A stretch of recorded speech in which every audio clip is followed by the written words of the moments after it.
নমস্কার, আপনারা দেখছেন গ্লোব টিভি। সবার পাশে সবার সাথে গ্লোব নিউজ নিয়ে এখন আমি ত্রিপর্ণা রয়েছি আপনাদের সঙ্গে। এক নজরে দেখে নেব আজকের বিশেষ বিশেষ খবর। মহিলাদের জন্য স্বনির্ভর মেলা, বাজারে চাহিদা বাড়ছে ডাবের। গ্রেপ্তার করা হলো চোরাই মদ পাচারকারীদের। স্কুল শিক্ষিকার আত্মহত্যার চেষ্টা।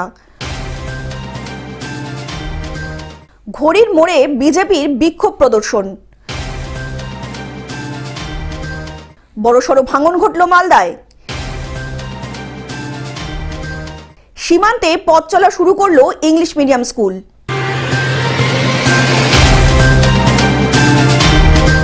আসছি বিস্তারিত খবরে। মহিলাদের জন্য স্বনির্ভর মেলা। সরিষা হাই স্কুল মাঠে প্রতি বছরের মতো এবছরও রাজ্যের পিছিয়ে পড়া মহিলাদের স্বনির্ভর করার লক্ষ্যে দক্ষিণ ২৪ পরগনার জেলা প্রশাসনের সহযোগিতায় স্বনির্ভর গোষ্ঠী ও স্বনিযুক্ত দপ্তরের উদ্যোগে আয়োজিত হলো সবলা মেলা।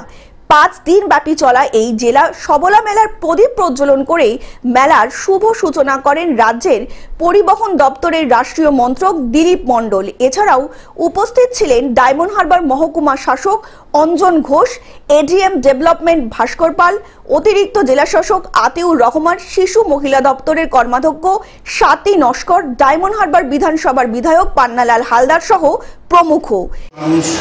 অবহেলিত মানুষ, খেটে খাওয়া মানুষ, দরিদ্র শ্রেণীর মানুষ, অর্থনৈতিক দিক দিয়ে যারা পিছিয়ে রয়েছেন তাদের পাশে দাঁড়ানোর জন্য বিভিন্ন রকমের প্রকল্প শুরু করেছে আমাদের। তাই সেই জায়গা থেকে একদিকে যেমন মাননীয় মুখ্যমন্ত্রী মমতা বন্দ্যোপাধ্যায় মস্তিষ্ক প্রসূত কন্যাশ্রী প্রকল্প, রূপশ্রী প্রকল্প, উৎকর্ষ বাংলা থেকে আরম্ভ করে বিভিন্নভাবে ন্যায্য মূল্যের ওষুধ, আমাদের দুয়ারে সরকার, আজকে শুধু ভারতবর্ষে নয় সারা পৃথিবীর জায়গা থেকে আমরা সম্মানিত হতে পেরেছি। এদিন ১ নম্বর ব্লকের দিন মোহাম্মদ ইসলাম, ডায়মন্ড হারবার ব্লক যুব সভাপতি গৌতম অধিকারী, ডায়মন্ড হারবার পৌরসভার ২ নম্বর ব্লকের অভিষেক ব্যানার্জি এবং সভাপতি লায়লা বিবি, পূর্ত কর্মাধ্যক্ষ সন্দীপ সরকার। এছাড়াও উপস্থিত ছিলেন জেলা পরিষদের সদস্য ওয়াহিদা রহমান সহ অন্যান্য বিশেষ ব্যক্তিবর্গেরা। এই মেলাটা এখানে সংগঠিত করার জন্য আমাদেরকে যারা খুব আন্তরিকভাবে সহযোগিতা করলেন তাদের সকলকে আমরা ধন্যবাদ জানাই। বিশেষত আমাদের মাননীয় রাষ্ট্রমন্ত্রী শ্রী দিলীপ মণ্ডল মহাশয়, যিনি এই মেলার শুভ সূচনা করলেন, এবং আমাদের এখানকার মাননীয় বিধায়ক মহাশয় শ্রী পান্নালাল হালদার মহাশয়, যারা যৌথভাবে এই মেলার শুভ সূচনা করলেন।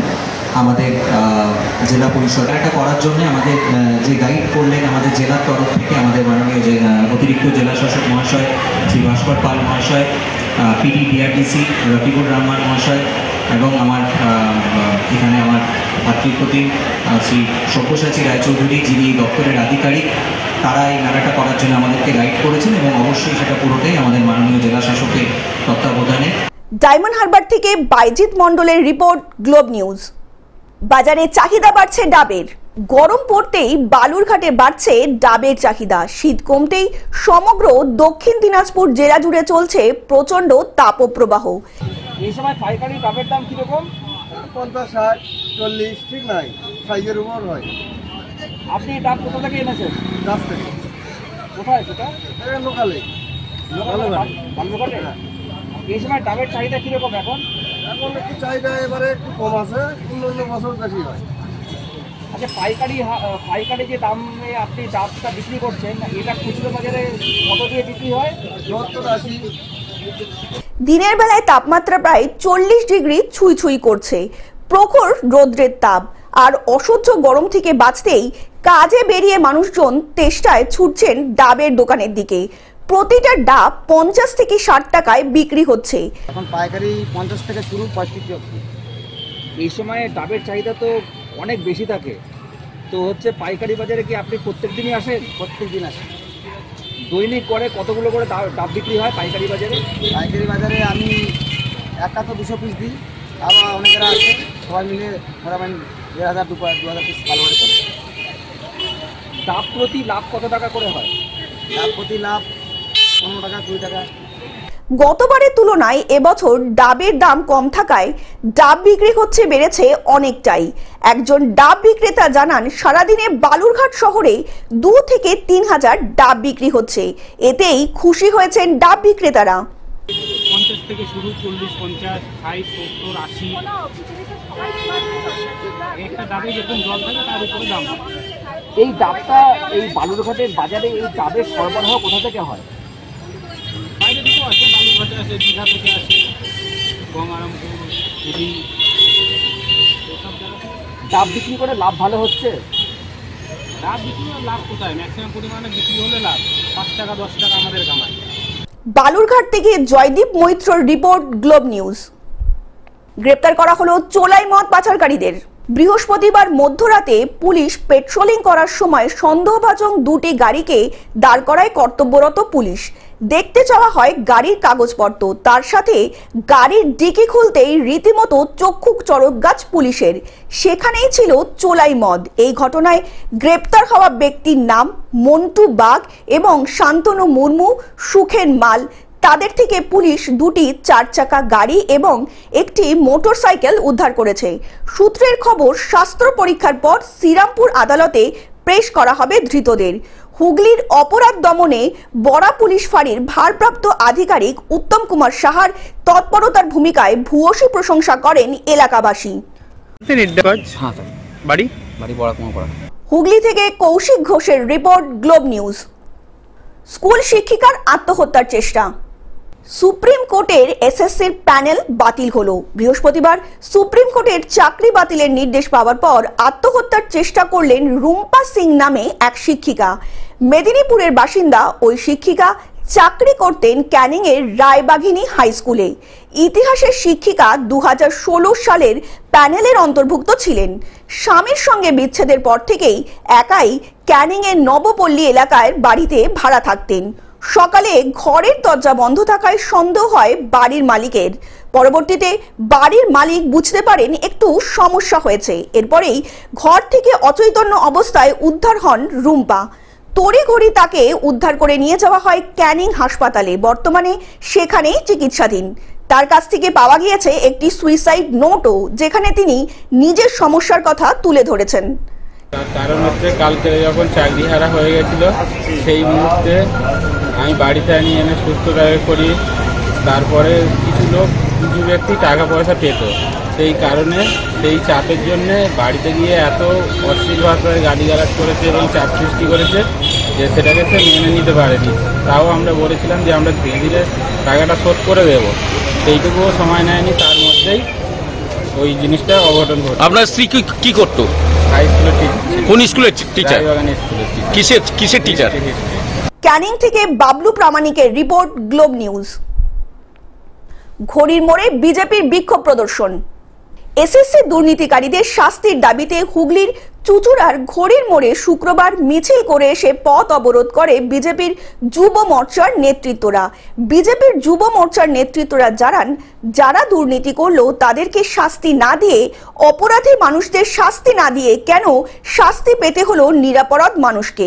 এই 26,000 চাকরি প্রার্থীদের চাকরি কেন চলে গেল? এবার তাদের পরিবার পরিজনদের কি হবে? কেন এসএসসির তরফ থেকে যোগ্য অযোগ্য প্রার্থীদের বাছাই করা গেল না? বিজেপির এই কর্মসূচির ফলে এলাকায় বেশ কিছুক্ষণ যানজটেরও সৃষ্টি হয়েছিল। কিন্তু বারংবার তাদেরকে চাওয়া সত্ত্বেও তারা কোন রকম ভাবে এর সুরাহা করেননি। তারা চাইলেই করতে পারতেন। আর এই বর্তমান সরকারের জন্যই আজকে টোটাল 26,000 চাকরি প্রার্থীদের তাদের চাকরি খোয়াতে হবে। এর দায় কে নেবে? মুখ্যমন্ত্রী ছাড়া এর দায় কে নেবে? কারণ মুখ্যমন্ত্রী চাইলেই তো পারতেন এটাকে শনাক্ত করতে, আলাদা করে, কিন্তু তিনি কেন করেননি? তাই এই 26,000 চাকরি বাতিলের জন্য আমরা অবিলম্বে মুখ্যমন্ত্রী পদত্যাগ চাইছি। আর যদি মুখ্যমন্ত্রী পদত্যাগ না করেন, আমাদের লড়াই সংগ্রাম চাকরি প্রার্থীদের সাথে থেকে জারি থাকবে। হুগলি থেকে কৌশিক ঘোষের রিপোর্ট, গ্লোব নিউজ। বড়সড় ভাঙন ঘটল মালদায়।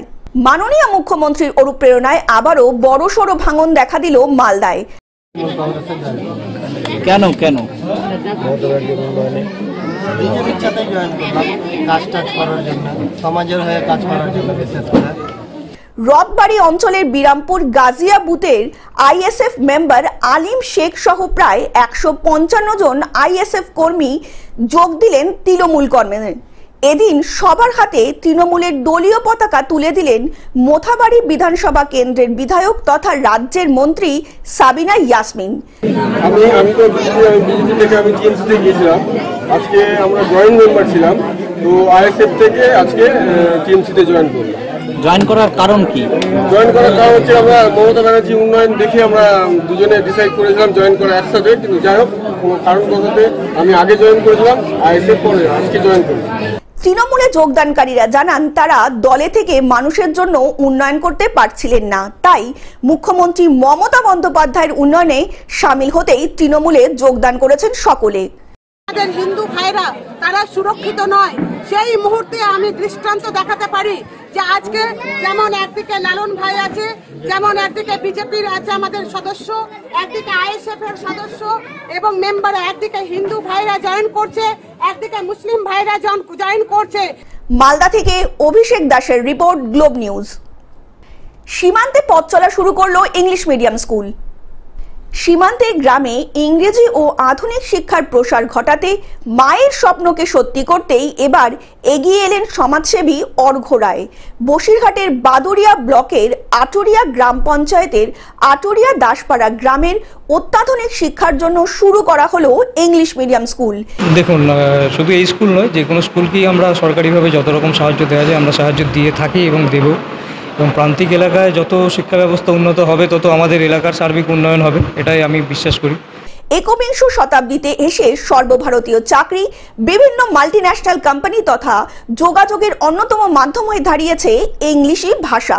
তাই এই ভাষার উপর জোর দিয়ে শুরু হলো একটি ইংলিশ মিডিয়াম স্কুল। এই স্কুলে থাকবে ইংরেজি ভাষায় পড়াশোনার ব্যবস্থা, থাকবে প্রজেক্টর ও কম্পিউটারের মাধ্যমে শিক্ষাদানের ব্যবস্থা, সঙ্গে শারীরিকভাবে দৃঢ় হওয়ার জন্য থাকবে জিম। এটা আমার একটা বহুদিনের স্বপ্ন ছিল। আমি এখানকারই বড় হওয়া, এই মাটির উপরে আমি বড় হয়েছি, জল, হাওয়া, বাতাস এটার উপরেই আমার শৈশব জীবন কেটে উঠেছে। যে জায়গাটা, এখানেই আমার জন্ম, প্লাস আমার বাবা পার্শ্ববর্তী স্কুলে হেডমাস্টার মশাই ছিলেন।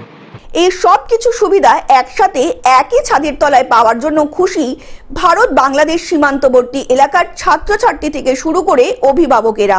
উদ্বোধনী অনুষ্ঠানে উপস্থিত ছিলেন উত্তর 24 পরগনার জেলা পরিষদের শিক্ষা কর্মাধ্যক্ষ বুরহানুল মুকাদ্দম লিটন, বদুরিয়ার সমষ্টি উন্নয়ন আধিকারিক পার্থ হাজরা, বিদ্যালয়ের সুপারভাইজার পার্থ প্রতিম বিশ্বাস, সমাজসেবী রাহুল রায় সহ স্থানীয় জনপ্রতিনিধি ও প্রশাসনিক আধিকারিকরা।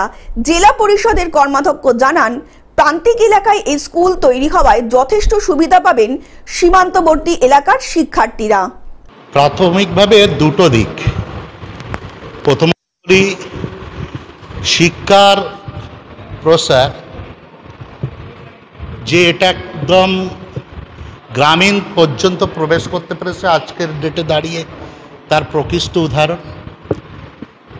সেকেন্ডারি আমি যেটা বলতে পারি, আমি এসে জানতে পারলাম এটা ক্লাস 5 পর্যন্ত আপগ্রেড করা হয়েছে। তো নার্সারি স্কেল থেকে প্রায় 5 ক্লাস, খুদে শিক্ষার্থীদের পক্ষে এটা একটা আটমোস্ট প্রিভিলেজ। বসিরহাট থেকে শ্যাম বিশ্বাসের রিপোর্ট, গ্লোব নিউজ। টেলিভিশন ছাড়াও গ্লোব নিউজ এখন সমস্ত সমাজ মাধ্যমে উপলব্ধ। বিস্তারিত জানতে ফোন করুন আমাদের টোল ফ্রি নাম্বার 1800891974 অথবা লগ ইন করুন আমাদের ওয়েবসাইট www.globetv.in এ। গ্লোব নিউজ এখন এ পর্যন্তই। দেখতে থাকুন গ্লোব টিভি, সবার পাশে সবার সাথে। নমস্কার।